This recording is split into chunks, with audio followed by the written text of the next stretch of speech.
One thing that these different logging and monitoring systems will do is they'll start creating benchmarking. Benchmarking is an important part of troubleshooting and figuring out what's going on within your infrastructure. So within this lesson, let's talk about benchmarking and what it looks like.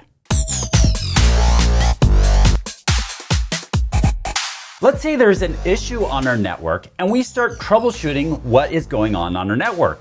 Maybe there's some really slow network bandwidth that's happening and we need to figure out where it's coming from. We look on one of our routers and we notice that the routers is sitting at 90% CPU usage. And so a lot of the resources are being used up on this router.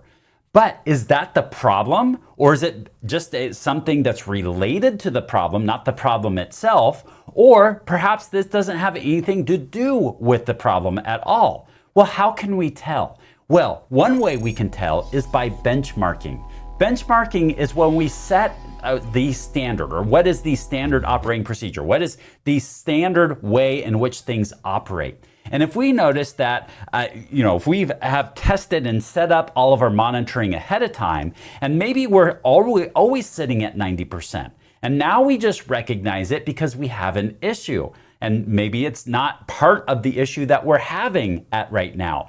So that's what benchmarking is used for. Or maybe perhaps we noticed now that that benchmarking is usually set at 20% for CPU rate. Now we know that this 90% is off and that we might want to dig into it further and spend more time researching why are we getting 90%? Because that could be the core of what the issue is. So really, benchmarking is a huge part. Without it, we're kind of blindly troubleshooting.